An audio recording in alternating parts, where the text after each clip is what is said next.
ચલાલાના સ્થાનિક આગેવાન દ્વારા અમરેલી જિલ્લા પંચાયત બાંધકામ વિભાગને રોડ અને રસ્તા ખરાબ હાલતમાં હોવાની રજૂઆત કરવામાં આવેલ છે. ચલાલાના સ્થાનિક આગેવાન દ્વારા અમરેલી જિલ્લા પંચાયત બાંધકામ વિભાગને રોડ અને રસ્તા ખરાબ હાલતમાં હોવાની રજૂઆત કરવામાં આવેલ છે. ત્યારે ચલાલાની આજુબાજુમાં ચલાલાથી ધારી, હુડલી, જરપરા, ગોપાલગ્રામ, હાલરિયા તેમજ નસેડી જેવા ગામોના તમામ રસ્તાઓ ગંભીર હાલતમાં જોવા મળી રહ્યા છે.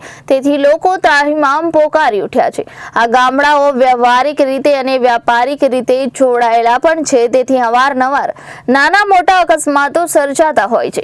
ઇમરજન્સી કે એવા સંજોગોમાં આવવા જવામાં પણ ભારે મુશ્કેલીઓ વેઠી રહ્યા છે. તો કોઈ પણ નાનો મોટો અકસ્માત ન સર્જાય તે પહેલા કાર્યપાલક ઇજનેર સાહેબને રજૂઆત કરવામાં આવેલ હતી કે સ્થળ પર તપાસ કરવામાં આવે અને રોડની ખરાબી દૂર કરવામાં આવે. અગાઉ કરેલ રજૂઆતોને ધ્યાનમાં નહીં લેવામાં આવે તો ગાંધી ચિંધ્યા માર્ગે આંદોલન કરવાની ફરજ પડશે. અનેક વખત બાંધકામ વિભાગની કચેરીને ટેલિફોનિક અને મૌખિક રજૂઆતો કરવામાં આવે છે. સાહેબ શું કહે છો? હું બિચ્છુભાઈ માલા, પૂર્વ આચાર્ય ચલાલા અને બુદ્ધિજીવી સેલ જિલ્લા ભાજપ અમરેલી. મેં મારા દ્વારા અમરેલી જિલ્લા પંચાયત બાંધકામ વિભાગમાં રોડ અને રસ્તાઓની ખરાબી અને અન્વયે રજૂઆત કરવામાં આવેલ છે.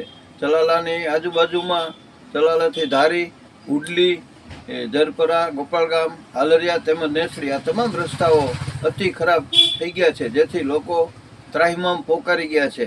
આ ગામડાઓ છે ચલાલા સાથે વ્યવહારિક અને વ્યાપારિક રીતે પણ જોડાયેલા છે. અવારનવાર નાના મોટા અકસ્માતો પણ સર્જાય છે. ઇમરજન્સીમાં કે એવા કોઈ સંજોગોમાં પણ આવવા જવામાં પણ ભારે મુશ્કેલીઓ વેઠી રહ્યા છે. તો કોઈ પણ પ્રકારની મોટી અકસ્માત સર્જાય ત્યાર પહેલાં હું કાર્યપાલક સાહેબને રિક્વેસ્ટ કરું છું કે પોતે એમની કચેરી દ્વારા સ્થળ પર તપાસ કરે અને વહેલામાં વહેલી તકે આ રોડ રસ્તાની ખરાબી દૂર થાય. અને અગાઉ અમારી રજૂઆતને ધ્યાને લેવામાં નહીં આવે તો અમારા દ્વારા ગાંધી ચિંધ્યા રાહે પણ કાર્યક્રમો આપવાની ફરજ પડશે.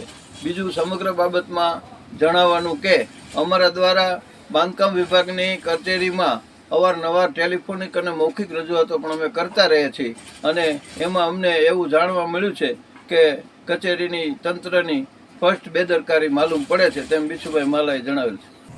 Bureau report, Janadesh news, Amreli.